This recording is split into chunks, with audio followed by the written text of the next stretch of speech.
Bom, pessoal, boa tarde. Como a gente combinou, nós estamos trazendo aqui 2 alunos que já participaram não só de finais brasileiras, mas de finais mundiais também. E o importante é o depoimento deles, como é que foi esse processo, como é que eles se prepararam, as dificuldades que eles encontraram. Para vocês também aí que estão no caminho aí, possam também, vocês podem tirar dúvida também, como é que eles resolveram certos problemas, como é que eles conseguiram alguns resultados interessantes para chegar numa final mundial.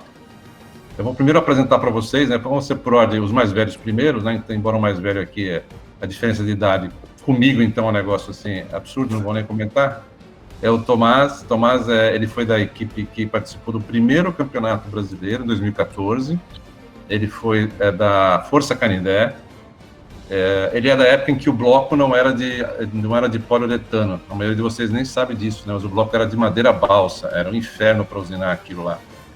Talvez ele conte um pouquinho aí das peripécias que eles tiveram aí para achar uma máquina que usinasse madeira. E ele foi para Abu Dhabi em 2014 e a equipe dele foi considerada o melhor estreante daquele ano. Então eles voltaram com um prêmio muito legal de melhor estreante.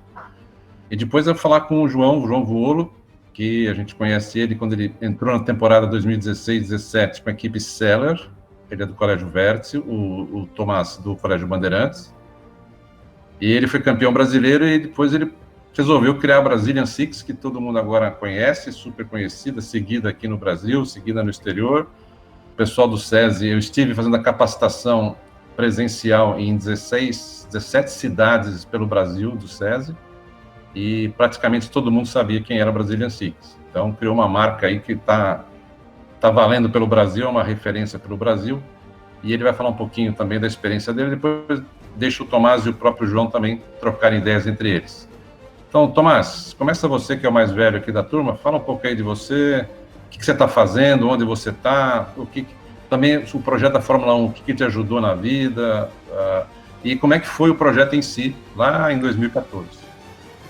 Tá certo, Valdemar. Então, boa tarde a todos. Eu sou o Tomás Giordano, sou de São Paulo, como o Valdemar indicou, estudei no Bandeirantes. Eu participei da F1 Schools lá em 2014, quando as coisas ainda eram bem diferentes do que provavelmente vocês estão acostumados agora. Inclusive, meus parabéns aí para a organização, porque profissionalizou muito mais a competição, né, o projeto. A quantidade de escolas participantes é absurdamente superior ao que tínhamos naquele ano. Se eu não me engano, nós tivemos assim, um começo com 4 equipes, então foi um começo bastante diferente daquilo que vocês estão acostumados hoje, materiais diferentes, mas em termos de aprendizado, eu acho que foi certamente uma escola muito grande.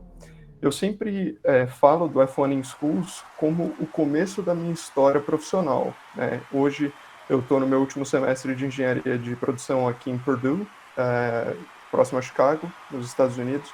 Eu me formo mês que vem, começo a trabalhar em julho, em Nova York, e todo esse meu começo, toda essa minha trajetória, ela tem origem no meu segundo ano do ensino médio, quando eu, com alguns amigos, decidimos participar do F1 Schools, e as coisas acabaram acontecendo, acho que até de uma maneira mais alegre daquela que a gente imaginava.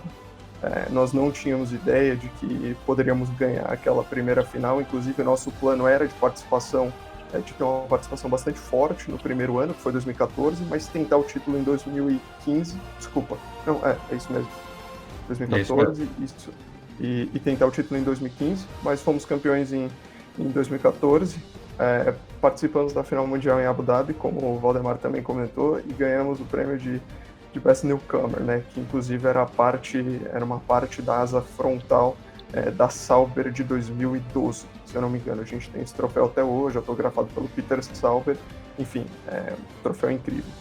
Mas eu acho que vocês podem me fazer, acho que as perguntas mais relacionadas ao que a Fórmula 1 me trouxe, o que a gente resolveu de problema naquele ano, como eu posso ajudar vocês de certa forma, mas acredito que em termos de competição, e até mais por ter participado recentemente da F1 Schools, o João vai ter um conhecimento muito maior do que o meu, tá? Eu confesso que eu estou enferrujado um pouco, e também tem um regulamento e uma estrutura de competição bastante diferente dessa que vocês estão passando hoje em dia. Então, prazer conhecer vocês, e acho que o João também pode dar o alô dele para que a gente continue.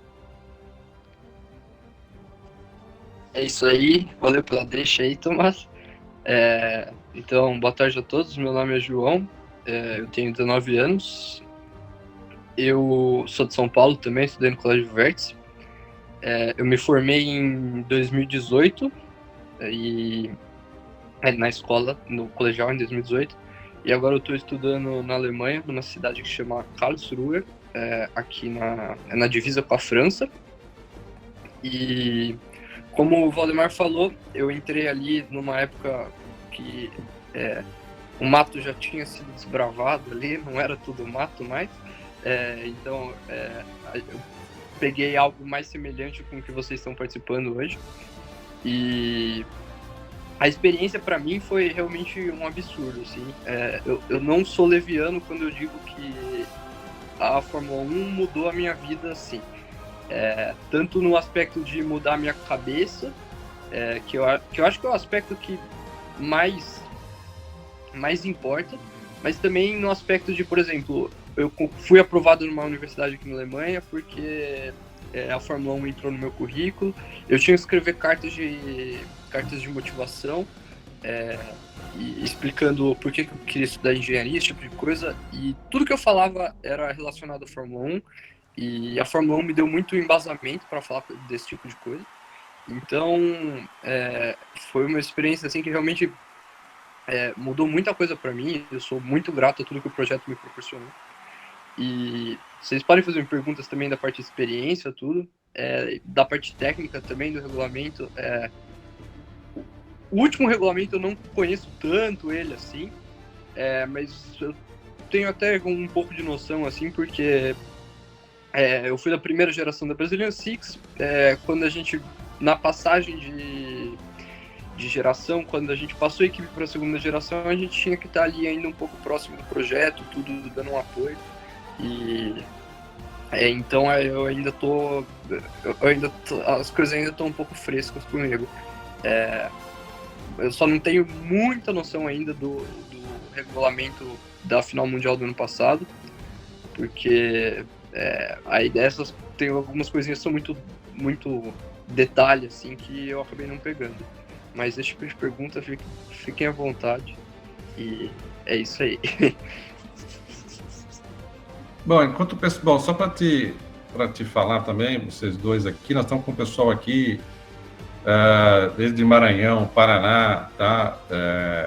Pernambuco, tem aí a Espírito Santo, a equipe Pocadores também. Então, a Pocadores foi a campeã no Espírito Santo do SESI, foi vice-campeã no SESI, está aí na bica para ver se a gente consegue mais uma vaga para a final mundial, para poder levar mais equipe também, né? Então, o pessoal do Paraná. Eu acho que o Robério também, lá do Amapá, tivemos uma equipe do Amapá participando lá também esse ano, foi muito legal. Ele participou lá da final de Brasília, junto com o pessoal de Pernambuco e o pessoal do Distrito Federal. O Robson, que é o professor da equipe da Seven Speed, que foi campeã brasileira ano passado, eles também foram para disputar a final mundial, foram lá para Abu Dhabi também. Então o Robson e o pessoal da Seven Speed conheceu lá as areias de Abu Dhabi, né, que vocês passaram por isso também, ali o Tomás, né? E acho que sim, uma pergunta para eles, assim, o que a gente, deixa eu já colocar enquanto eles vão escrevendo. Uma pergunta deles era o seguinte, isso aí eu vi que todo mundo fala, não, São Paulo é fácil conseguir patrocínio, São Paulo é moleza, não sei o quê, fora de São Paulo não é. Mas eu lembro que para vocês também não foi fácil. E vocês até desenvolveram vamos chamar assim, uma metodologia de como buscar patrocínio. Vocês poderiam falar um pouquinho sobre isso? Porque eu lembro que eu achei que foi muito interessante, vocês quase que padronizaram a maneira de buscar patrocínio. Com certeza.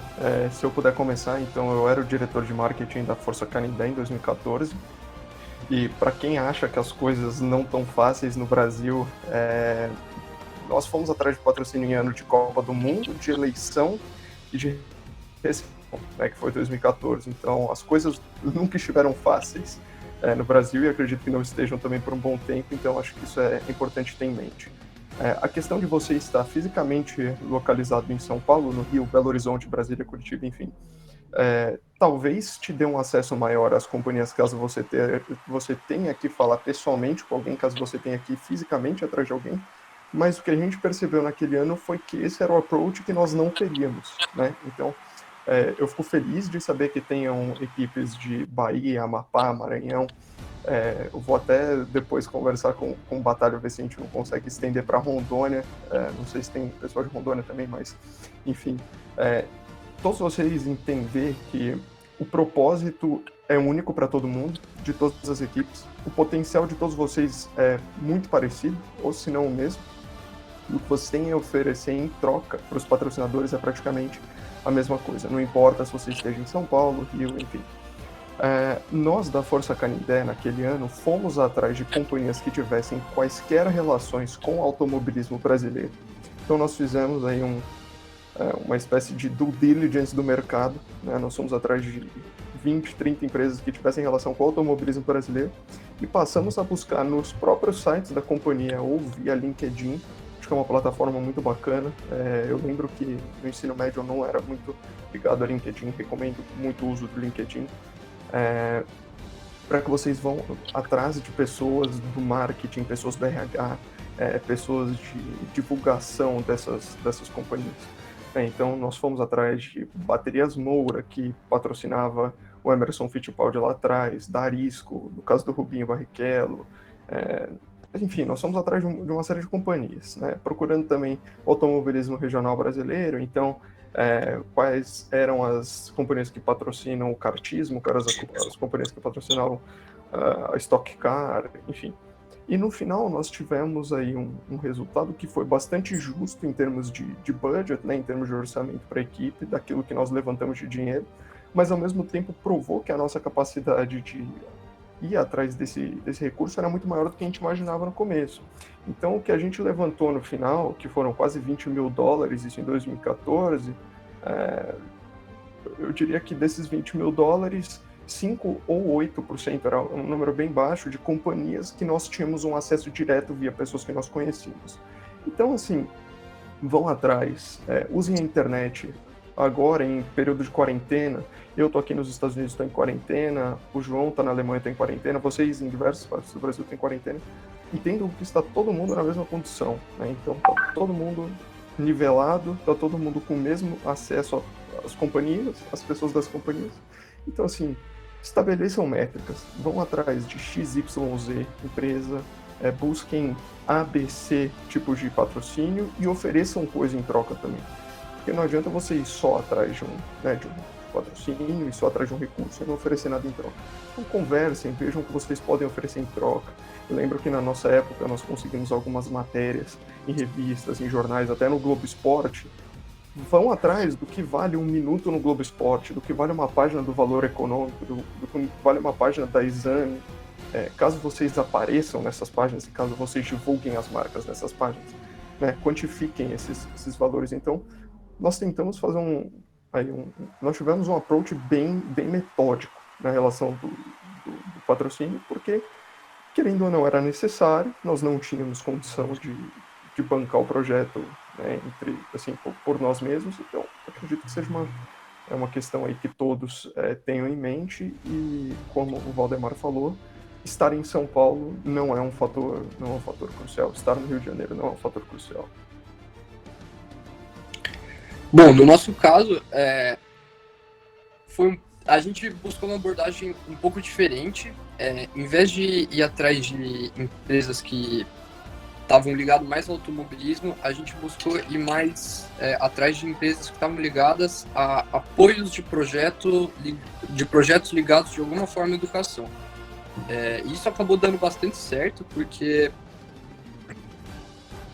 normalmente quando a gente vai vender o projeto para uma empresa, vai vender o patrocínio para uma empresa, a gente fala muito da divulgação que por exemplo, aparecer no Valor Econômico, aparecer no Globo Esporte, que isso é muito legal, para a empresa é também muito interessante. A gente buscou uma abordagem mais no sentido de a empresa apoiando um projeto de educação, apoiando um projeto grande, que como é o Fórmula 1, e como a gente pegou o Fórmula 1, a gente pegou o Fórmula 1 também em uma época completamente diferente.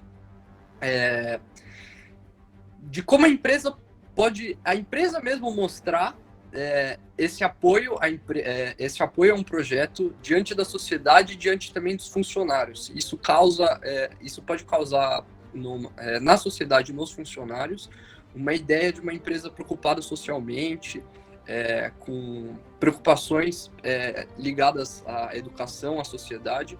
E isso acabou dando muito certo, e isso foi muito legal. As empresas acabavam se impressionando bastante diante dessa proposta, porque normalmente eles esperavam que a gente chegasse lá e fosse falar: olha, você vai ter um nome na camisa, um nome no carro, a competição vai ser transmitida no YouTube, que tem tantas visualizações, esse tipo de coisa. Em anos anteriores apareceu no Globo Esporte. Isso é um pouco o que eles esperam, e é também muito legal. Não pode deixar isso de lado, porque vale muito também isso. Mas eu acho que o fato da gente ter esse diferencial acabava impressionando muito com quem a gente estava conversando. E acho legal quando você for falar do projeto para alguma empresa, esse tipo de coisa, buscar um diferencial também. Não necessariamente esse da educação foi um insight nosso, foi uma ideia diferente que a gente teve, mas existem diversos outros que vocês podem buscar. E isso que o Tomás falou de buscar no LinkedIn é realmente muito, muito bom, porque principalmente no começo, assim, principalmente na equipe seller, a gente tinha muito, tipo, uma ideia, assim, de mandar um monte de e-mail para, tipo, pro e-mail que tá lá no site da empresa e, tipo, esperar por algum motivo que alguém respondesse a gente, mas dificilmente isso ia acontecer. E aí na Brazilian Cycles a gente acabou já tendo uma abordagem de buscar quem era o diretor de marketing da empresa ou quem estava ligado à área de patrocínio da empresa, tentar arranjar esse contato, esse e-mail, telefone de alguma forma, para poder fazer algo mais pessoal, que a chance de eles notarem a gente nesse caso, muito, muito maior, e acabou trazendo frutos. A gente arrecadou, eu não tenho valor em dólar, porque a gente fez o cálculo em dólar para pôr no portfólio, mas a gente não estava pensando em dólar. Mas de dinheiro a gente conseguiu arrecadar R$40 mil, e juntando tudo que a gente arrecadou de serviço, o nosso budget bateu 120. Foi bastante legal e deu para fazer um projeto com nos deu acesso a muita coisa que proporcionou um nível de trabalho bastante positivo.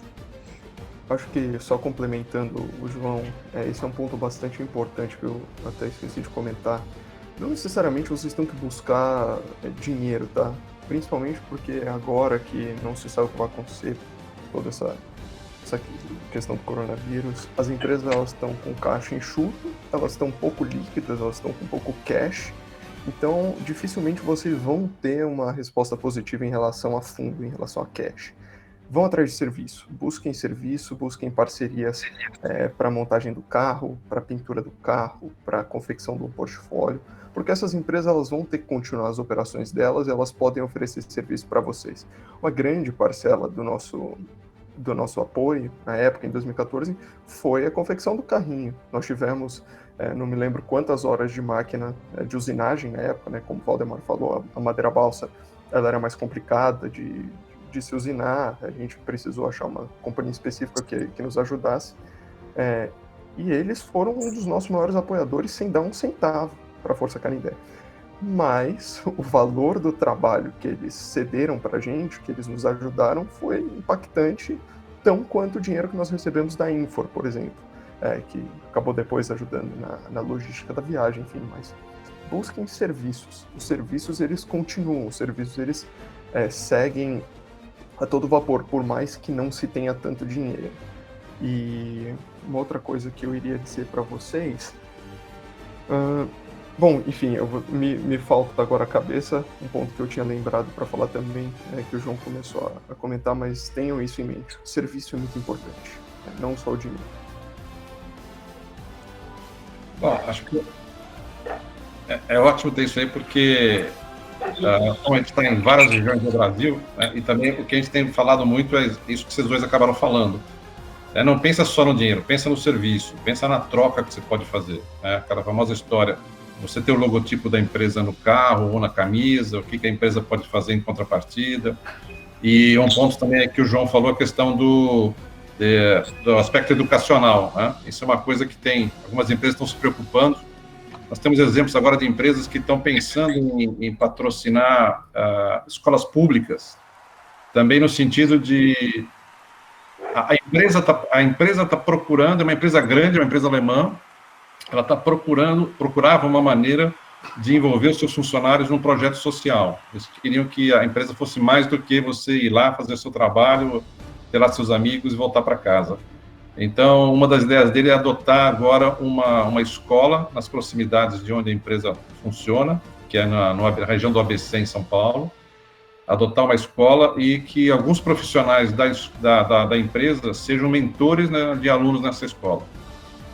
Então, a coisa está caminhando por esse lado também, a gente não está falando mais tanto em dinheiro, mas nós estamos falando desse tipo de apoio. Então, quem tiver oportunidade, tiver empresas na região, também puder fazer esse tipo de aproximação, eu acho que pode ser um caminho interessante também. Tá?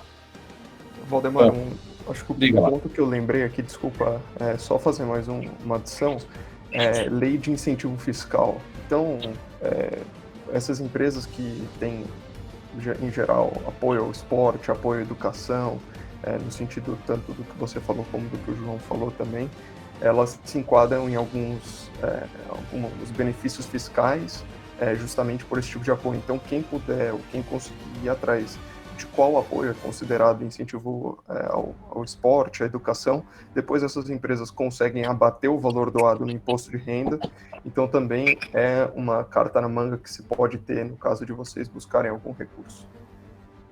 Tem uma pergunta aqui da equipe Pocadores do Espírito Santo para os dois aí.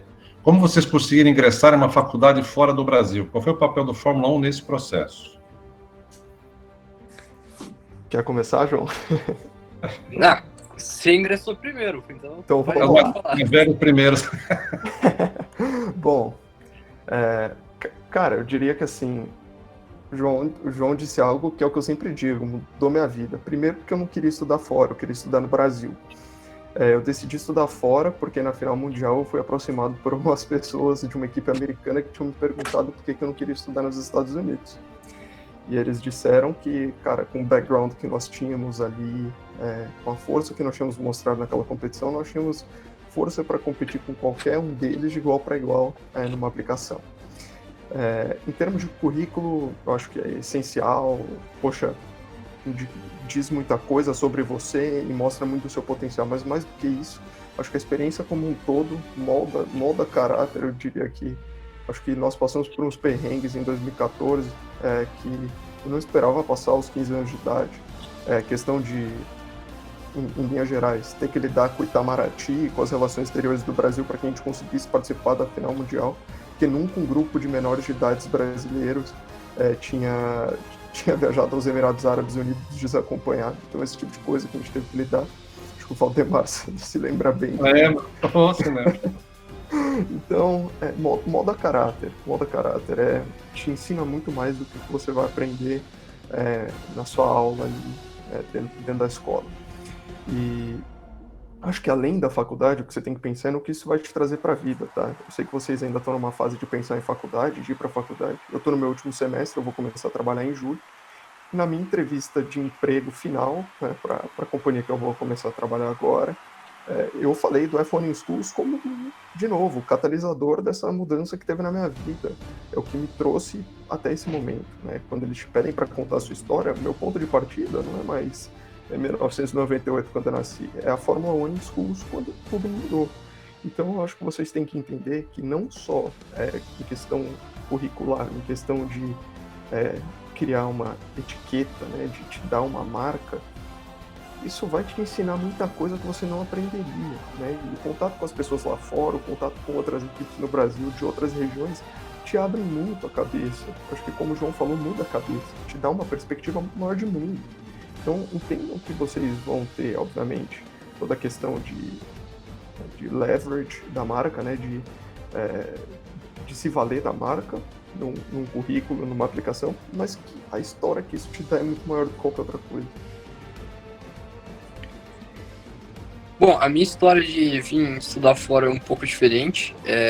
Eu desde sempre quis estudar fora, sei lá, desde acho que uns 11, 12 anos eu já tinha essa ideia. Minha ideia inicial era ir para os Estados Unidos, só que eu sempre estudei alemão. Eu comecei a estudar alemão quando eu tinha 13 anos, só que sempre por estudar, assim, nunca tive o objetivo de vir fazer faculdade aqui, alguma coisa do tipo. E na medida com que foi chegando perto o tempo de aplicação, tudo, apareceu uma oportunidade eu vi uma oportunidade de concorrer a uma bolsa para vir estudar aqui na Alemanha. E aí eu pensei, bom, se for para ir com a bolsa, eu acho que eu vou para a Alemanha, porque aí fica mais confortável, né? E aí eu fiz o processo para concorrer a essa bolsa, ganhei a bolsa, e aí eu acabei... E aí com a bolsa, para conseguir o lugar, a vaga na faculdade foi muito mais fácil, assim. Só que o processo da bolsa, sim, envolveu muita coisa. E aí eu tive que escrever carta de motivação, tive que fazer algumas provas. E se me permite contar uma história, a minha carta de motivação foi baseada em um evento que aconteceu comigo na minha primeira temporada na Fórmula 1. O Valdemar, acho que ele se lembra bem disso. A nossa final nacional era num domingo, e no sábado, mais ou menos 2, 3 horas da tarde, a gente foi fazer um último teste no carro, na pista. E o carro simplesmente foi estraçalhado. Assim.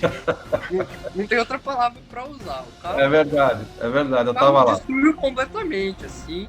E aí tava eu e meu amigo, eu olhava um pro outro, assim, tipo, sem saber o que fazer. Tipo, o que a gente vai fazer amanhã, tudo. Aí a gente olhava pro Valdemar, tipo, e aí, Valdemar, você acha que, tipo, o que a gente pode fazer? Aí o Valdemar ficava pensando, assim, também, tudo. Ele mete cola.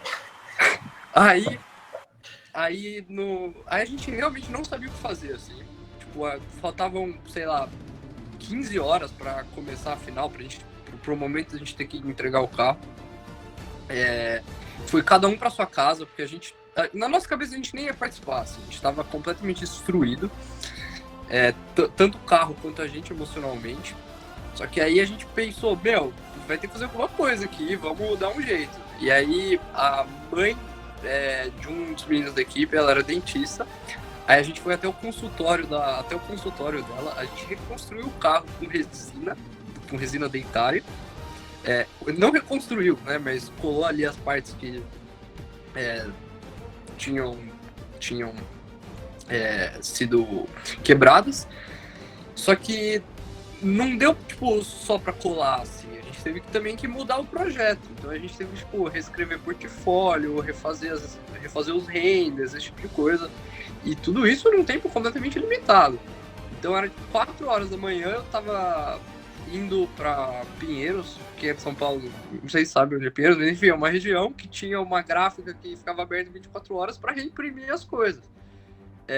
E assim, imagina o quanto que passar por essas experiências, passar por esse tipo de coisa, acaba dando muito o que contar nesse tipo de coisa que foi necessário, por exemplo, para eu conseguir a bolsa e não só para a bolsa, para muitas outras coisas na vida que eu sei que eu vou poder usar essa história para contar também. Então,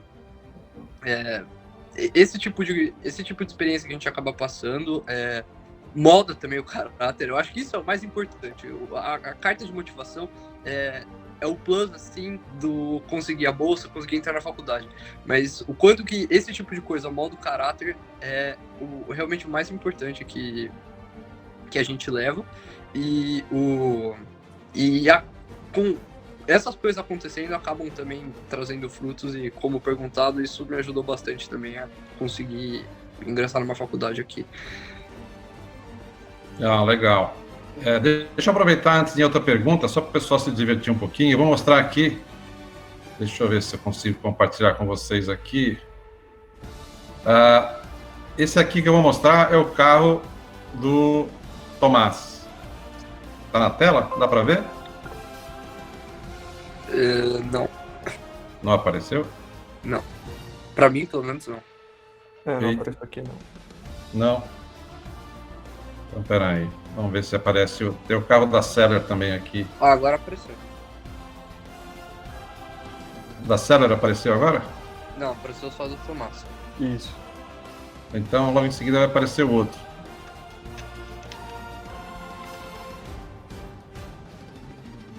Continua com o Tomás na tela? Continua. Então, peraí. Deixa eu voltar aqui. Bom, esse é o primeiro carro, tá? Esse foi o carro que foi nos representar lá em Abu Dhabi. Depois nós tivemos aqui, no outro ano, o carro que foi para a Malásia, tá? Que é o carro da Seller.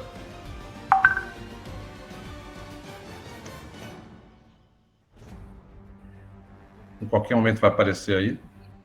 Está demorando pelo jeito. Apareceu. Esse é o carro aí que vocês podem ver. Mesmo nós depois ficamos com uma cópia do carro e a gente usou ele. Então essas manchas atrás é de cola mesmo que a gente colocou, porque esse carrinho já correu muito mais do que só a competição dele, né? Então esse é o carro aí que ele estava falando, que o João, eu lembro muito bem desse dia. Ele disparou o carrinho e antes de chegar no portal de chegada, pelo menos os aerofólios da frente já tinham saído voando bem antes, né? Não, saiu um carro da linha de largada e chegou meio. Então isso acontece, pessoal. Você vê que, né? E aí depois foi para Brasília Six, mas o que vocês nem todo mundo conhece, que eu queria compartilhar também, uma foto que, como ele falou assim, ajuda às vezes o patrocinador também, e é coisas que você tem que pegar na hora, não adianta porque não é coisa planejada, né? Nem todo mundo viu essa foto aqui, mas deixa ele aparecer aí.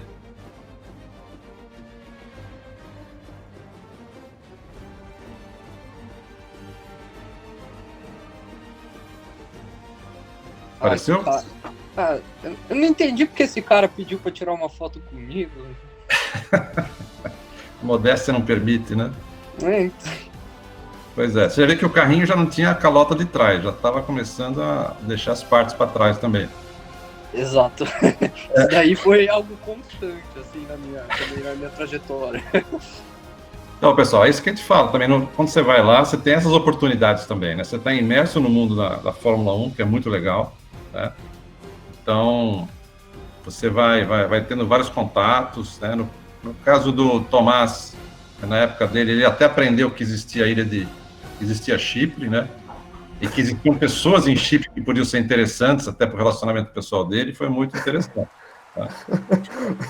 Não é para contar nada. Brincando comigo por causa da minha public relation com o time do Chipre. Deixa para lá, vai. Bom, tem outra pergunta aqui, que pergunta para vocês também o seguinte. Aliás, tem várias, vamos lá. Vamos tentar responder um pouquinho mais sucinto. Eles querem saber também o seguinte: o que você sugere para que a equipe tenha um bom marketing? Essa é a cara do Tomás, essa pergunta. É difícil você responder com uma receita de bolo, porque cada caso é um caso, acho que cada situação tem a sua necessidade, e duas coisas que são muito, muito, muito importantes para o marketing são paciência, e persistência, 2. Então, por mais difícil que seja, não desanimar quando as coisas parecerem não dar certo, quando parecer que você não está conseguindo fazer o projeto fluir, quando você não está conseguindo levantar recursos, quando você não está conseguindo achar parceiro, persistir, porque vai estar muito próximo desse ponto o seu sucesso. Eu acho que parece bullshit aqui, desculpa o termo, mas não é, tá? Tem que seguir até o final, tem que sim ter essa persistência para que as coisas aconteçam. Como eu disse, nós só percebemos que o serviço seria mais vantajoso do que pedir recurso quando já era tarde na competição, quando a gente estava quase na final brasileira, porque um dos nossos patrocinadores sugeriu fazer a pintura do carro de graça, nós não tínhamos dinheiro, em troca de divulgação na nossa página do Facebook. A partir daí a gente entendeu que aquilo poderia ser o negócio, né? Que aquela era a nossa chave para o sucesso do marketing. Tanto que nós mudamos completamente o nosso approach entre a final brasileira e a final mundial, para a questão de serviços ao invés de recursos. Então, acho que assim, entendam que as coisas podem não ser simples, podem não dar certo no começo e podem parecer muito difíceis, mas que quando você acha o timing, quando você acha o que a sua equipe tem a oferecer e o que as pessoas têm a oferecer para você, você entende o funcionamento do marketing. Sim, não existe fórmula, ninguém é especialista em propaganda e marketing, ninguém fez universidade antes do iPhone Schools. Então, o que cada um de nós sabia contribuiu, o que vídeos no YouTube falavam contribuiu. Então, acho que assim, cada caso é um caso, paciência e persistência é a minha resposta.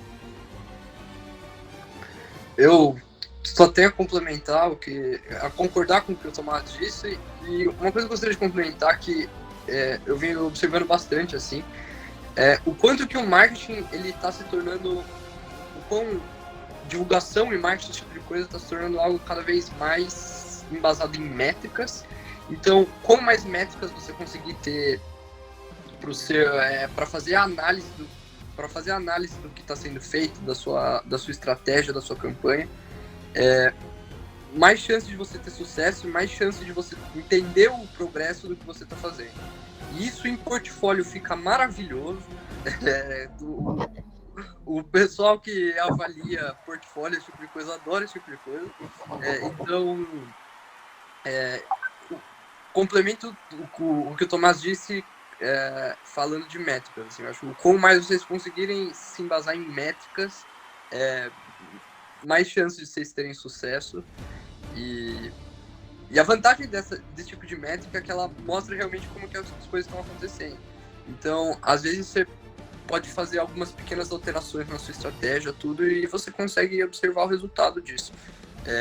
E através disso você vai chegando na abordagem que vai melhor funcionar para sua equipe. Tá, tem uma pergunta aqui que agora é ao contrário, a pergunta que é a cara de você, João, porque eu sei que você fez isso, inclusive. É o Fernando Didier, que é o nosso responsável lá no SESI Bahia, é a pessoa que viajou conosco agora com a equipe ano passado, lá para Abu Dhabi. E a pergunta é, se você fosse um técnico hoje, isso eu sei que você já fez isso, quais seriam as características que você destacaria na seleção de candidatos? Eu acho que a maioria dos alunos entram na Fórmula 1 sem noção técnica alguma, assim. Então entra todo mundo meio que na mesma situação, assim. O que eu sabia de aerodinâmica quando eu entrei no projeto? Nada. O que eu sabia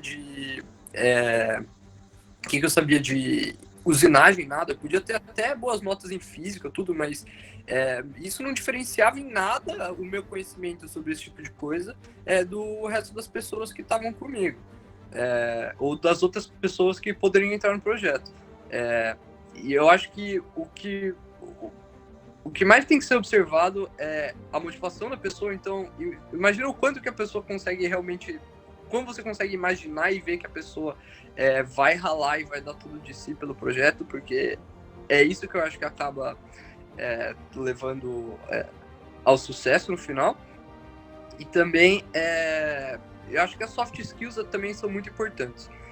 Então, ver se é alguém que, sei lá, a gente não teve a oportunidade de fazer isso, mas fazer alguma dinâmica em grupo, algo do tipo, para ver como que essa pessoa tende a...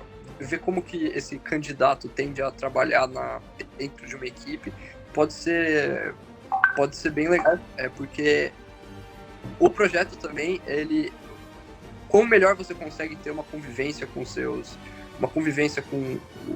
os membros que estão junto de você, e não só convivência, saber trabalhar, saber dar um feedback da forma adequada, isso é realmente muito importante. Eu acho que são características de alguém que pode trabalhar muito bem no projeto. Uma outra pergunta aqui em relação ao técnico, né? O técnico seria o professor, o mentor. Como é que vocês sentiram, né? Como é que foi o papel do técnico em dar o suporte para vocês? Questão de ser motivador, ou ele mostrava o caminho para vocês, ou era um incentivador e vocês buscavam as soluções? Como é que foi para vocês que são em épocas bem diferentes, né? Principalmente a época do Tomás, nós mesmos não tínhamos a menor noção de como era esse projeto. A gente tinha ido para Austin em 2013 para conhecer o Fórmula 1 Schools na final mundial e trouxemos para o Brasil no outro ano. Então, para nós também era um aprendizado enorme ali.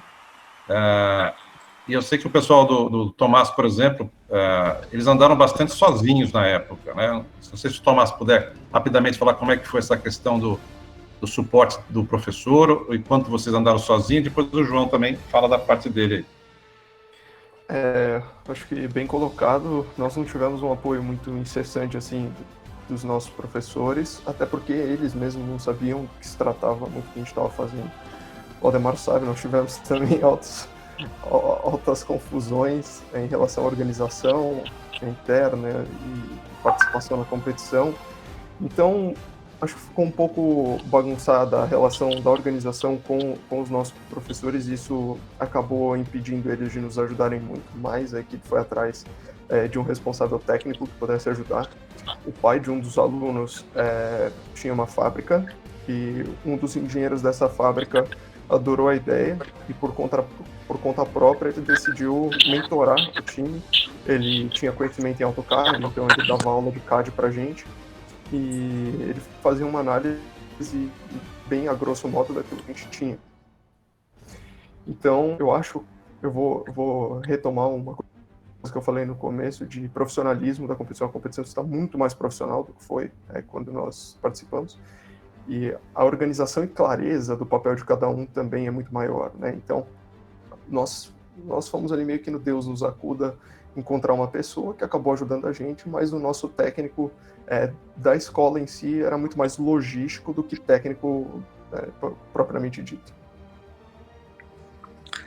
No nosso caso também, os professores que estavam junto com a gente, eles não eram tão técnicos de fato, eles eram mais dessa parte logística, tudo.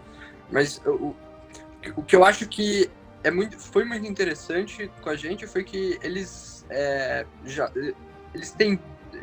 tinham uma tendência muito legal de dar o caminho pra gente. Então, ao invés de, de fato, sei lá, sentar com a gente e pôr a gente para aprender a usar a sua habilidade, eles sabiam onde estavam na internet, por exemplo, bons tutoriais para aprender, esse tipo de coisa, e passavam pra gente.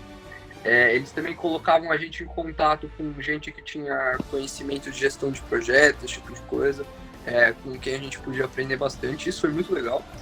E algo que eu acho que foi marcante também, no meu primeiro ano, os professores também não tinham muita noção, assim, porque tinham acabado de entrar no projeto, também era o primeiro ano da escola no projeto, e eu acho que eles faziam, ficavam muito no pé, assim, mas não no sentido no pé de ficar enchendo o saco, mas queriam ter muito controle do que estava acontecendo. Eu acho que isso, no primeiro ano, meio que acabava, quando isso acontecia, acabava meio que limitando, assim, o que os estudantes podiam fazer. E no segundo ano, eu acho que eles repararam muito bem nisso, viram que talvez essa não fosse a abordagem mais adequada, e foram mais num sentido de, em vez de controle, mais de ir tateando mesmo o projeto, ver o que estava acontecendo de uma maneira mais menos obrigatória, assim, e mais de realmente entender em que pé estava, precisa de alguma ajuda, esse tipo de coisa. E isso foi muito mais benéfico. Acabou o papel deles foi muito melhor, né, quando a abordagem foi essa no segundo ano, e eles continuaram com essa abordagem desde então só deu brasileiro fico. Tá, a modéstia não permite fazer mais comentários, mas tudo bem. Tem uma pergunta aqui que é sobre que é a maior dificuldade também para a gente explicar, sobre o ROI, sobre o retorno sobre investimento, que é uma das coisas que é avaliada, né? nas planilhas, nas fichas de avaliação, e eles queriam saber de vocês aí como é que vocês trataram essa questão do ROI. Como é que vocês mediram, como é que vocês puseram essa questão nos portfólios de vocês? Eu posso estar enganado, Valdemar, mas eu não me lembro de ROI em 2014, e se houve algo parecido. Mudou muita coisa, né? Pois é. Tá muito mais profissional, assim, pô, até a hora que eu li ROI, eu falei, pô, de onde o pessoal tá tirando isso pro marketing da F1, mas o que nós fizemos na época, que eu acho que vai responder o que eu sei em relação a isso, é tangibilizar tudo o que for possível. Como eu mencionei a vocês, saber quanto vale o tempo de exposição em mídia, saber qual o valor de uma postagem no Facebook que tem X pessoas de alcance, no Instagram, esse tipo de coisa. Tangibilização é muito importante. Para o ROI, você tem que basicamente fazer uma contabilidade gigantesca de exposição, eu diria, e tentar tangibilizar ao máximo aquilo que você está levando ao seu investidor. Como o João falou, para mostrar o valor de fato, né, daquilo que ele tá trazendo para você. Então, eu diria que é tangibilização de tudo que vocês puderem. Eu acho que na parte de escrita de portfólio, duas coisas são muito importantes. Primeira, você segmentar uma parte do portfólio para falar exatamente disso torna muito mais claro que você está falando sobre isso, torna para o avaliador isso muito mais claro. Então, o seu portfólio acaba ficando muito mais organizado, muito melhor segmentado, e você acaba conseguindo também organizar muito melhor as ideias que você quer apresentar. E eu acho que é muito legal também você ter contato com a empresa para saber exatamente qual é o retorno de investimento que ela tá esperando. Então, às vezes a gente faz a apresentação, tudo, para eles, mostra um possível retorno de investimento, mas eles acabam pensando em outra abordagem, ou eles têm alguma organização, eles têm algum insight que não vem na nossa cabeça. Então é legal você estar em contato com a empresa que está te patrocinando para escrever essa parte do portfólio, para também entender um pouco do lado deles e ver ver como que você consegue tangibilizar isso, que é algo que eu acho também que é muito importante para o tomar. Tá. Bom, tem mais uma série de outras perguntas. Para vocês dois, o Volo e o Tomás, se passar um pouco de 1 hora, passar um pouquinho, 1h10, 1h15, tudo bem para vocês? Tem muita pergunta entrando. Suave. Vamos lá.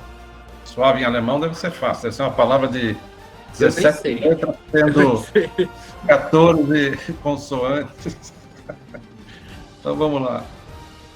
Isso é uma pergunta agora mais para o João, embora agora também está diferente da época dele. Uma pergunta eu vou falar da parte técnica e depois vou falar também de projetos sociais aí. Qual a maior dificuldade para você fazer um escrutínio, para você ir bem no escrutínio? O escrutínio agora está muito mais complexo do que era mesmo na época da Brazilian Six, né? Você deve ter acompanhado com a versão mais nova da Brazilian Six, e esse ano complicou mais ainda. Eles fizeram várias alterações na regra sobre a asa frontal e traseira. O escrutínio está agora proporcional, né? Então você é penalizado por milímetro que você estiver fora da medida e não um valor absoluto, né? Mais menos 5, menos 10. Agora você perde 5 pontos por milímetro, por exemplo, dependendo do item. E essa pergunta eu entendo porque várias equipes zeraram no escrutínio. Mesmo no Mundial, esse ano no Mundial, as 3 equipes que foram para o Mundial zeraram o escrutínio, porque escaparam da regra. E só 3 equipes de 55 mantiveram 110 pontos. O resto todo perdeu ponto, né? Então, a pergunta é sobre essa dificuldade de você... Eu imagino que fazer um bom escrutínio significa, né, você ter o carro exatamente de acordo com as regras, né? Isso é algo que a gente sempre tentou pregar bastante lá na Brazilian Six, de ter o carro dentro das regras, porque o quanto que dá para perder de ponto no escrutínio é muita coisa. Assim. Então, é realmente muito importante ter o carro dentro do regulamento. E 2 coisas que eu acho que são legais. Primeiro, na parte quando você está modelando o carro, tem aquela parte básica de olhar as medidas e ver se está tudo dentro do regulamento, esse tipo de coisa. Mas eu acho que o que é legal também fazer é, por exemplo, você vai modelar o seu carro, você sabe que você tem algumas limitações. Antes de você modelar o seu carro, faz um bloco ou qual que é o nome disso mesmo?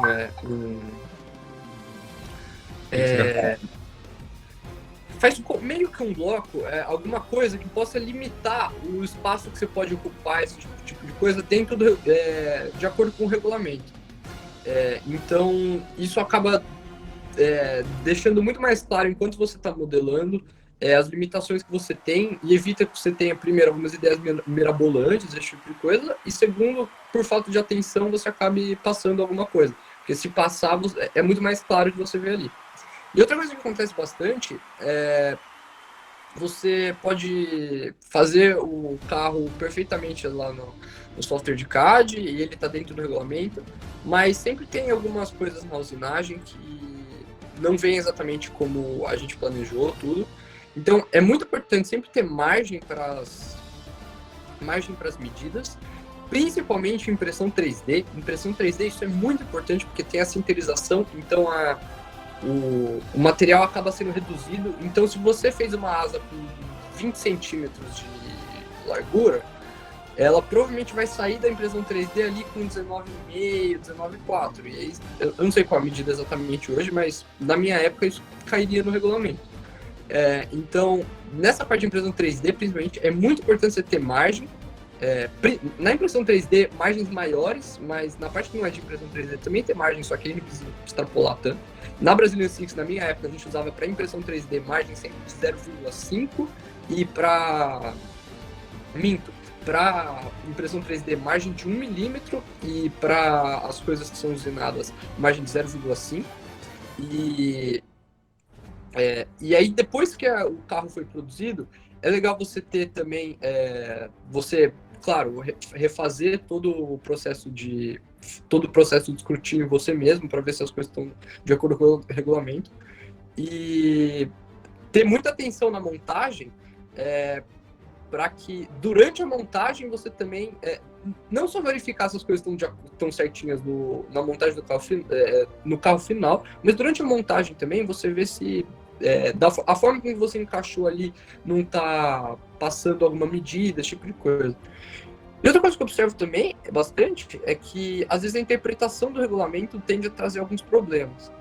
Então, mostrar o regulamento para alguém que tem algum feedback, algum background técnico, esse tipo de coisa, quando você tem alguma dúvida quanto ao regulamento, é algo muito legal.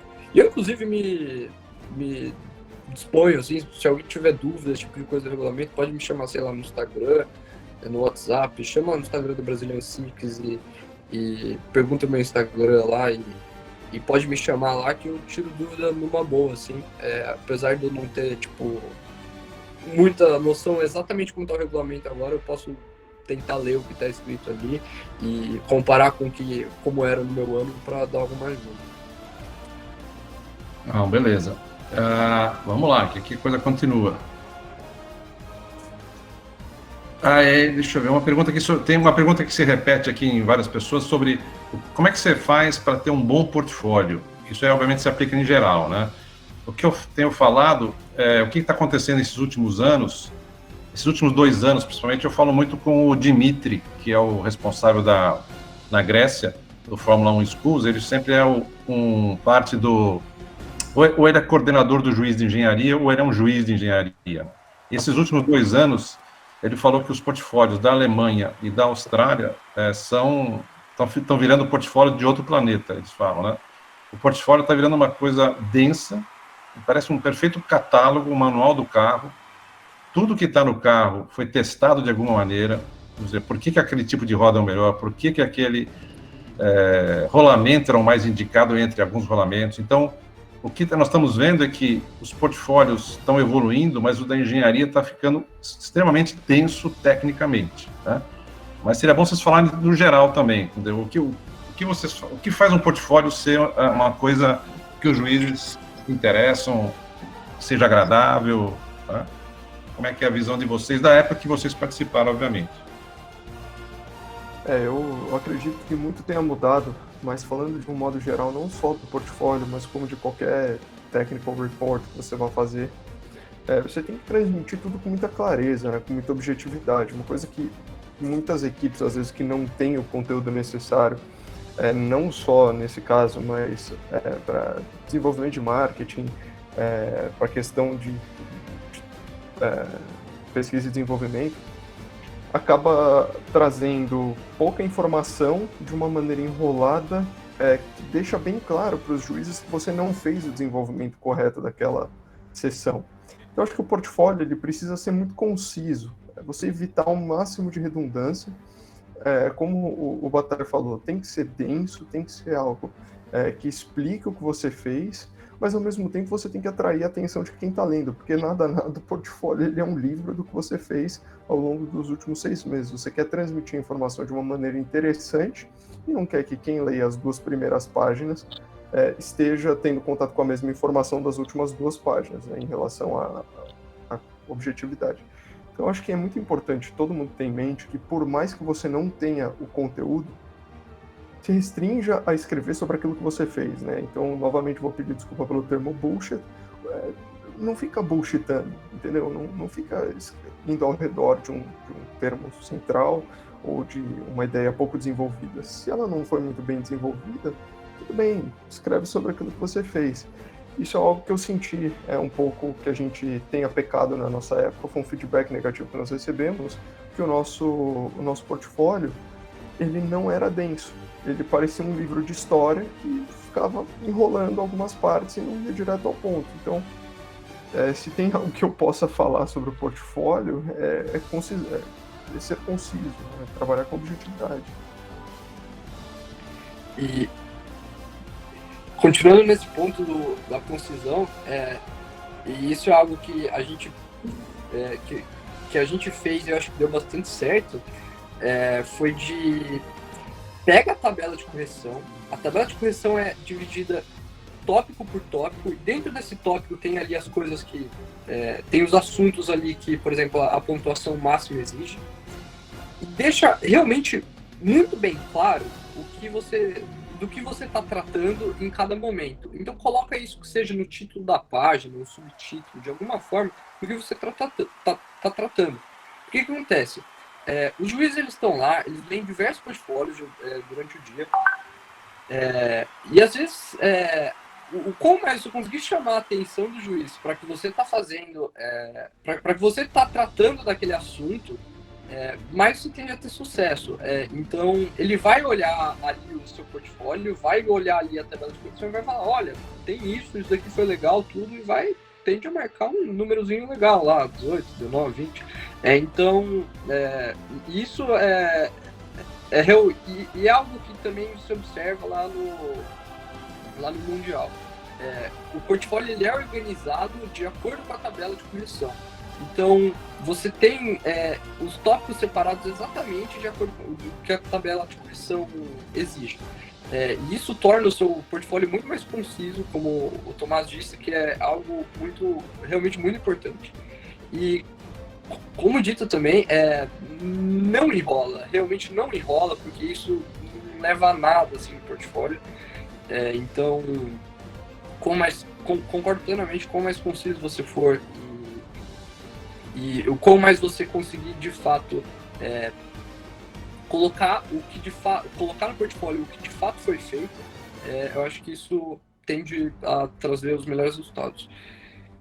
Só completando com uma pergunta que fizeram agora do portfólio, qual o melhor programa recomendado para fazer? Eu diria que assim, o melhor programa é aquele que o seu time vá saber usar, porque se você tem muito tempo para aprender a mexer num programa só para fazer o portfólio, talvez não seja tão eficiente.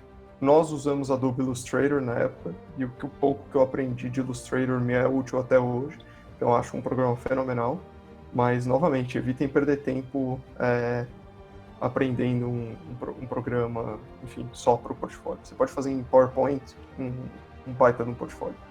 O nosso portfólio da Seller foi feito inteiramente em PowerPoint e foram bons portfólios. o da Brazilian Six foi feito em Illustrator, só que ele não ficou melhor do que o da Cellar porque estava em Illustrator, por exemplo. Exato. Eu acho que uma coisa que a gente fala muito que tem que prestar atenção é que, às vezes, a pessoa se encanta tanto com a ferramenta, né, que a gente fala assim, com um martelo, e esquece de bater o prego, né? Então, precisa tomar cuidado com isso. Eu vou aprender tudo que tiver de programa, tá bom, mas você vai fazer o que tem que fazer? Os entregáveis do projeto vão acontecer? Então, também tomar cuidado.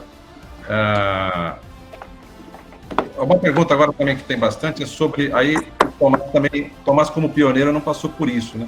Mas é sobre a questão do projeto social e como é que os projetos sociais se compõem com Fórmula 1, né? Qual foi o impacto para o pessoal do Fórmula 1, a questão dos projetos sociais que foram realizados aí, que, para lembrar só o histórico, a ideia nasceu lá em 2014, quando a gente estava em Abu Dhabi, lá com o Thomas também, nasceu de uma equipe da Índia, de 4 meninas, que tinham no stand delas umas fotografias dos meninos de uniforme escolar, mas você via assim, a fotografia que era numa favela, uma pobreza assim, para lá de inimaginável, a pobreza que os garotos, o ambiente que eles estavam.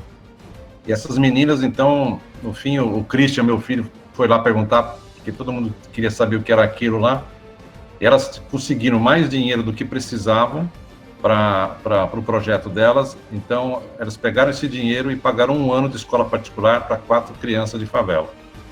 E daí veio o gancho, porque não pensar alguma coisa assim no Brasil também, né, nesses moldes. Então, Tomás deve ter lembrado, o stand ficava até próximo lá saindo do stand, virando à direita, era logo o primeiro, o segundo lá do pessoal da Índia, né? Não vou falar das meninas da Índia, porque ali eu lembro também que era outro... Começou todo um processo de Itamaraty, de relacionamento internacional, coisa e tal, mas não é o foco aqui, certo? Esse é uma consequência lateral, vamos falar assim. Mas o João participou do projeto social. O João talvez possa falar o que isso... E foi importante, né? Porque o João veio de uma escola de alto padrão, que é o Vértice, e eles tiveram que se defrontar, de uma maneira geral, com uma realidade bem diferente, né? Do que estava no seu dia a dia. Se pudesse falar um pouquinho, João? Bom, eu acredito que na equipe Cellar a gente não deu atenção devida para isso, então eu não vou nem passar tanto por como foi a trajetória com isso, mas na Brazilian Six eu acho que a gente deu atenção devida que essa parte tem que ter. Inclusive, é muito legal a gente valorizar isso que tem aqui no Brasil, porque isso não é a parte da ação social não é algo que existe internacionalmente na Fórmula das escolas, e a atitude da organização nacional, a atitude do Valdemar de colocar isso como proposta aqui é muito legal. Inclusive, quando a gente mostra sobre isso no Mundial, todo mundo fica, nossa, que legal, tudo é algo que acaba sendo bastante valorizado. Na Brazilian Six a gente fez 2 ações sociais. A primeira foi a gente organizou uma ida pro Hospital das Clínicas de São Paulo para doar sangue. Então, isso foi algo muito legal, porque o que a gente pensa também de ação social é ajudar criança, ajudar idoso, doando comida, esse tipo de coisa, o que é completamente louvável também, não tem nada de a menos, é realmente muito importante também. Então, o que a gente pensou foi colocar um monte de gente saudável, que tem tempo, e mostrar para todo mundo que é uma forma de ajudar, ir lá no Hospital das Clínicas, não necessariamente no Hospital das Clínicas, mas ir doar sangue é algo simples, é algo tranquilo, é algo bem fácil de fazer. E isso foi muito legal, porque acabou engajando em anos posteriores na nossa escola, isso acabou engajando bastante gente a continuar com isso, então a continuar com essa campanha de doação. E isso foi muito legal. E também, o que aconteceu? A nossa final nacional foi em Jundiaí e a gente estava em São Paulo. Então, para que as pessoas pudessem ir, a gente organizou um ônibus para levar essas pessoas para Jundiaí. E para as pessoas irem, elas tinham que doar 1 quilo de alimento não perecível, e depois desse 1 quilo de alimento não perecível, a gente mandou para um asilo ali na região da nossa escola, que já é parceiro da nossa escola, então facilitou bastante o processo. Porque eu acho que o mais importante da ação social, assim, primeiro é você realmente identificar algo que vocês estão propostos a fazer, sabe? Então, eu acho que ajudar é sempre importante e é mais legal ainda quando a gente ajuda algo em algum assunto que a gente gosta. Então, algo que você realmente está a fim de fazer, algo que você realmente vê que você tem a agregar, eu acho que isso é um tema importante para ser levado na ação social. E também ver, na medida do possível, como que essa ação social pode trazer resultados no meio que você está inserido, seja na escola, seja no seu bairro, esse tipo de coisa. Como que isso pode como que pessoas podem observar isso e ver nisso uma oportunidade delas também ajudarem. Então, não só, também é muito importante engajar a escola, engajar o bairro, mas ver como que essas pessoas podem se observar no futuro fazendo isso por conta própria. Isso eu acho que é muito importante e é algo que eu recomendo fortemente que as equipes façam. Legal. Tem uma pergunta aqui do Pedro Lage, que conhece o João, né? Inclusive o Pedro lá de Santa Catarina, da equipe Spark de Criciúma, que foi até São Paulo para conhecer o João quando ele veio da Alemanha aí nos intervalos. Eu não estava lá. E não estava? Você deu essa bancada? Pior que eu dei essa bancada, eu estava aqui na Alemanha. Bom, mas a pergunta... eu já conversei o suficiente com ele. Ele é uma das pessoas muito ativas, né? O Pedro é um que está em contato com várias equipes ao redor do mundo, né? E sempre buscando novidades, ideias, críticas de pessoas de outras equipes para as ideias dele. E ele coloca uma questão aqui que é interessante, porque a gente está notando não só no SESI, mas também em escolas não SESI, a questão de as escuderias que continuam com o mesmo nome, né? E vão se propagando de geração em geração. Então a pergunta dele... Ele quer saber como é que foi o processo de gestão e liderança, né, da equipe para implantar uma cultura de sucesso na Brazilian Six e como é que você está vendo, como é que as equipes estão mantendo esse sucesso, né? A Brazilian Six é um caso de sucesso, mas como é que as equipes trabalham para manter isso, né? As equipes que tiverem sucesso, como é que eles devem fazer para, saindo os alunos, entrando novos alunos, mantendo o nome, como é que a equipe se mantém? O Pedro, Valdemar, esse menino é bom, viu? Esse menino é bom.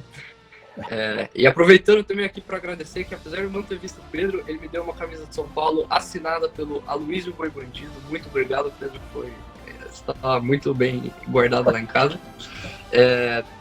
Mas esse processo de passar para frente foi, no começo foi realmente muito difícil, porque assim, primeiro tinha o aspecto de assim, a gente querer que tudo fosse feito da forma com que a gente fez, assim, então teria que ser tudo igual. Só que uma coisa que a gente no começo não entendeu e eu acho que foi importante a gente entender depois foi: os integrantes são diferentes, eles podem ser que eles queiram fazer as coisas de forma diferente, não tem nada de errado desde que eles mantenham a cultura que foi estabelecida. E eu acho que entender as particularidades, entender que existem particularidades e evitar criar conflito em cima disso, eu acho que é muito importante, é realmente muito importante e facilita esse processo de passagem para frente. E a parte de manter a cultura, no nosso caso, foi realmente muito um tete-a-tete, assim, da gente realmente sentar com eles, se propor a ajudar de qualquer forma e sentar com eles para realmente ensinar tudo que fosse necessário. Então, marcar uma reunião e mostrar o nosso portfólio pouquinho por pouquinho, o que tem a melhorar, o que a gente acha que não foi legal, o que a gente acha que foi legal e é legal manter. O quão mais franco você conseguir ser com a equipe que você está passando para frente, eu acho que mais ela consegue também absorver aquilo que você está tentando passar. Então, não colocar o ego acima do propósito máximo, que é passar a equipe, passar a cultura para frente e entender como que as coisas podem também ser melhoradas na cultura daquilo que você implementou. Por exemplo, no começo, a Brazilian Six mudou o logo do que a gente tinha feito e a gente ficou tipo, olha esse logo, nossa, era muito melhor, esse tipo de coisa. Só que a gente depois defendeu, né, assim, eles fizeram um logo com a identidade deles. O logo realmente não tá fora da nossa cultura, o logo que apesar de ter a cara deles, não saiu da identidade da Brazilian Six, não saiu do que a gente sempre conversou com eles, e tudo bem, legal isso aí. E mostrar também e mostrar no que a gente falhou, esse tipo de coisa, eu acho que também ajuda muito a equipe a absorver a cultura absorver a cultura de quem eles estão recebendo. Porque aí eles deixam de ver como algo tipo, olha, temos aqui algo recebemos essa equipe, temos que bater os resultados deles, e não mais isso, mas algo a implementar e um trabalho, ao invés de ser feito a 6 mãos, que vai ser um trabalho feito a 12 mãos, agora na terceira geração está sendo um trabalho feito a 18 mãos. Então, com mais mostrar para eles o quanto que a gente está à disposição para eles, isso acho que torna muito mais fácil a passagem da cultura e também passar os valores que a gente cultivava quando a gente estava participando. Tá, tem uma pergunta que eu faço para os dois. No caso lá de 2014, tinha uma menina que participava da equipe, 2 meninas que participaram da equipe. No Brazilian Six, a primeira geração, não lembro se tinha alguma menina, mas depois sim, né? Não depois sim, exato. Sim, Então, tem duas perguntas que podem até estar relacionadas. Uma, eles querem saber o que vocês acham da participação feminina, desse envolvimento cada vez maior que a gente está vendo. Tem equipes 100% femininas hoje, aqui no Brasil, né? E dicas de um relacionamento saudável dentro da equipe. Combinado. Acho que em termos de participação feminina, uma coisa que ilustra bem o cenário é a Claire Williams. Então, para quem não sabe, a atual chefe de equipe da Williams, a filha do Frank Williams, está passando por um momento de dificuldade, mas é uma chefe de uma equipe tradicionalíssima da Fórmula 1. E na Fórmula 1 em Schools você já vê um reflexo dessa liderança, né? Eu acho que não só de participação, o que é importante é você ter liderança e casos de sucesso. O Valdemar mencionou as meninas da Índia, que começaram com a ideia do projeto social, e eu acho que vale você ressaltar não só a participação, mas a liderança também feminina na Fórmula 1. Pilotos mulheres da Fórmula 1 foram poucos ao longo da história. Existem equipes que estão com algumas pilotos mulheres agora, e eu acredito que a tendência é que a gente tenha um aumento gradual aí nos próximos anos. Então, quem tem ainda qualquer tipo de pensamento que desvincule mulheres a automobilismo, acho que isso é extremamente ultrapassado. Já passou da hora da gente move on com isso e, enfim, estabelecer outros objetivos. Eu acho que a liderança talvez seja o próximo. E na nossa equipe nós tínhamos 2 mulheres, a Cristina e a Vitória, tanto que teve uma situação de certa forma de conflito, que já pode me ligar a outra resposta agora também. Na final mundial nós tínhamos 40, só podíamos escrever 6 oficialmente para participar da competição.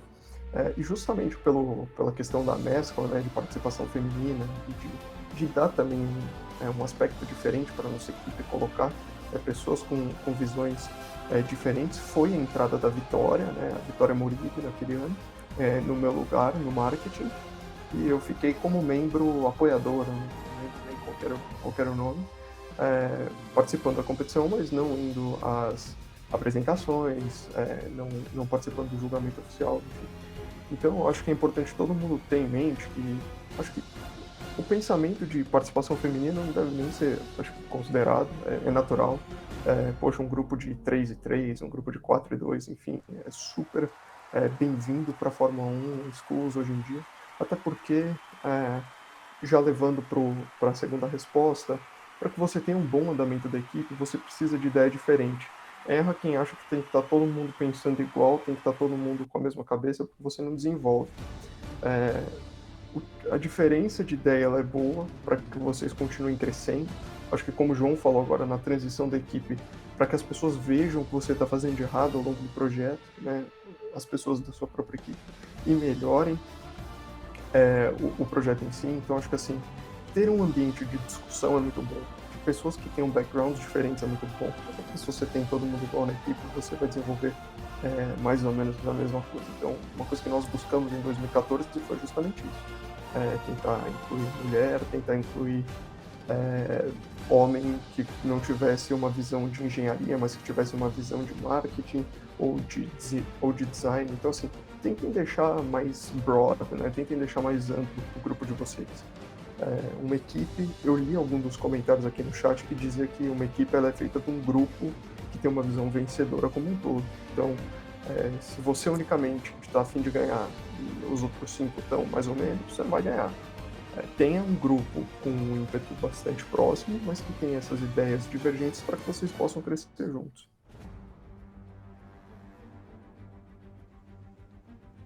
Bom, como dito, na Brazilian Six, quando eu estava participando, eram 6 garotos. Na segunda geração, 3 garotas e 3 meninos. E agora 5 meninas e 1 menino. E eu percebi, realmente, como o Tomás novamente falou, é muito notável o quanto que é importante ter ter pessoas com backgrounds diferentes. Você traz uma diversidade de ideias para o grupo muito mais interessante.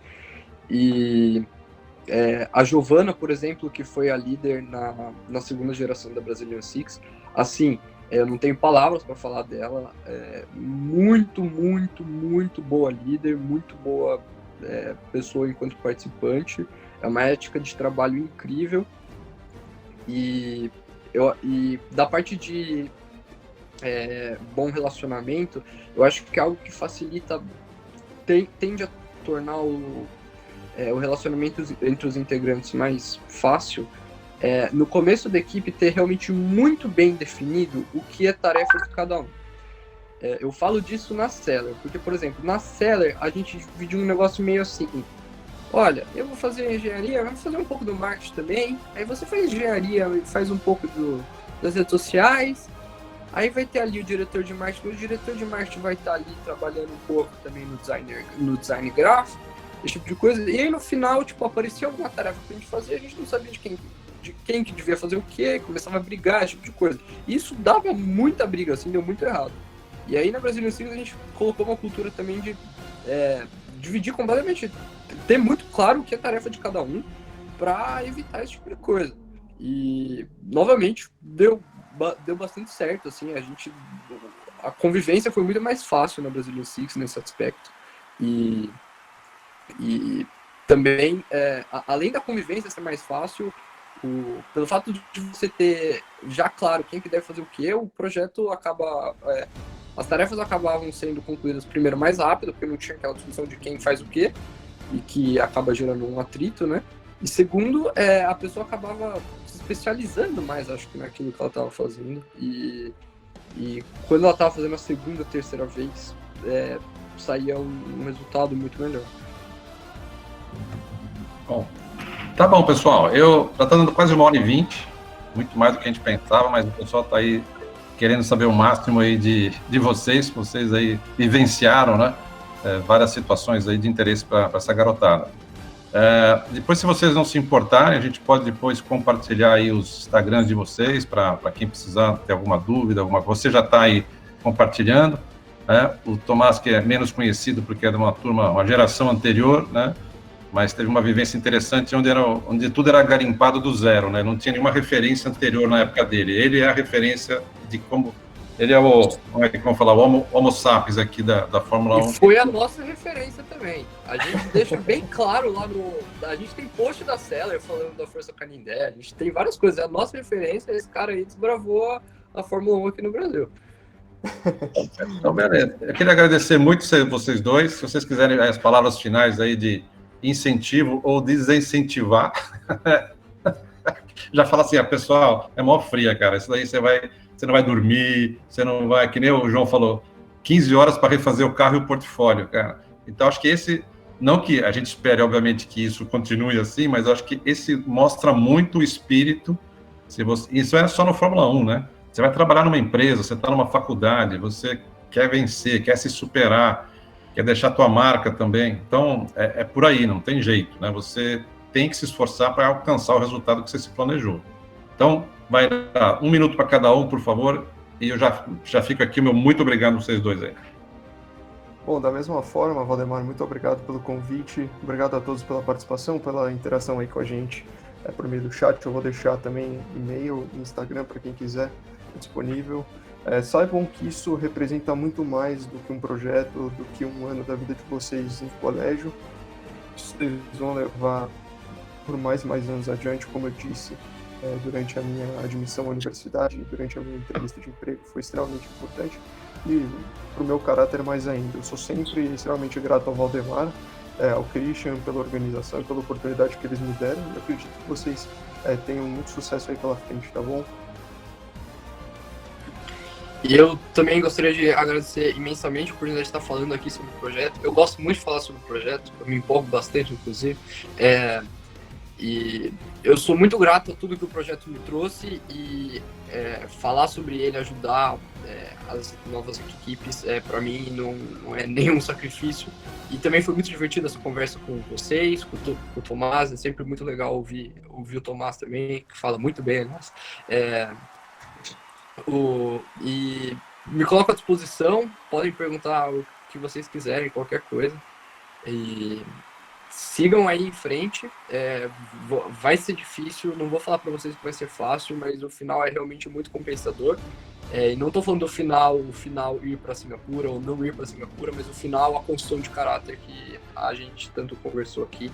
Isso, a gente sai do projeto completamente outra pessoa, e isso é o mais gratificante e o que torna tão interessante tudo que a gente vive enquanto a gente está trabalhando numa equipe de Fórmula 1 dos cursos. Pessoal, obrigado. Já tem uma pergunta só que é genérica. Sim, nós vamos ter outros webinários, tá? Nós vamos trazer pessoas de equipe de outros países. Obviamente vai ser em inglês a interação, mas depois nós vamos gravar, como nós estamos gravando já, e nós vamos fazer um resumo de tudo que eles falarem também para as pessoas que têm alguma dificuldade lá com a língua inglesa. A gente até sugere que as escolas tentem trazer seus professores de inglês para acompanhar também, porque depois ele pode ajudar os alunos também na elucidação das respostas desse pessoal. Nós vamos ter um webinar específico sobre as novas regras de construção do carro e do escrutínio. Eu acabei de traduzir hoje isso aqui. Eu subestimei a tarefa, é muito mais chato do que eu pensava, porque mudou muita coisa na regra de construção mesmo. E agora nós vamos também fazer a nova tabela de escrutínio, que também mudou não só a sequência dela, mas a maneira de pontuar. Muita coisa sobre a pontuação, penalidade mudou. Tinham regras que eram de performance que passaram a ser gerais, tem regras gerais que passaram a ser de segurança, então houve uma modificação muito grande. É importante vocês estarem com isso na mão. Isso, a partir dessa semana, será divulgado para o pessoal do SESI, no portal do SESI, e para os outros no WERES depois passa, nós vamos divulgar onde vão estar esses documentos, para vocês acessarem, tá? Para vocês já trabalharem, como vocês mesmo falaram, não perder pontos no escrutínio, que eu acho que você já começa com 110 pontos. A gente já viu no próprio Mundial aí a diferença enorme que isso faz, né? Eu sempre mostro um exemplo, não como algo negativo, mas como o porquê de certas coisas, né? A Brazilian Six ficou em 8º lugar esse ano, com 7 pontos a mais ela estaria em 7º lugar. Então, a competição é muito acirrada, é muito próxima. Então, qualquer ponto conta. Não adianta falar assim, isso aqui vale só 10 pontinhos, isso aqui vale 15 pontos. Você pode cair várias colocações com isso. E é o prazer de fazer bem feito aquilo que o Tomás e o João falaram, né? Você está numa missão, está num trabalho, faz ele bem feito. Faz com que seja prazeroso para você também, tá? Então, nós vamos ter isso daqui. Vamos ter também um especialista de impressão 3D, que vai falar sobre a impressão 3D, o processo, que vai falar sobre as limitações do processo, como usar a 3D no Fórmula 1, e aí nós vamos trazendo outras pessoas aí que vão fazer. O professor Francisco, que é da equipe da Force, que também lá em 2014 participou da primeira rodada, ele estudou muito a fundo o CFD, que é o software do túnel de vento, e ele vai fazer uma apresentação sobre esse software do túnel de vento, para quem não está tendo mais acesso ao Flow e vier a usar o CFD. Então, a questão de parametrização do software, tudo isso vai ser abordado também. E a gente vai mesclando aí depoimentos de pessoas aí que podem contribuir e pessoas também de outras profissões. que vão falar, por exemplo, sobre marketing, vão trazer pessoas de marketing que vão falar sobre o marketing em geral, e depois, olhando a planilha de avaliação do Fórmula 1, como é que você aplica esse conhecimento de marketing na equipe de Fórmula 1, né? E a nossa ideia é trazer as equipes cada vez mais fortes, mais pesadas, né? Para que tenham um desempenho legal no Brasil e lá fora também. E para que vocês aprendam uma série de outras coisas aí ao longo desse processo. Tá bom? Então, pessoal, da minha parte, muitíssimo obrigado. Obrigado pela paciência e até a próxima. Na próxima, outra camisa, tá? Falou. Obrigado a vocês. Tchau, tchau.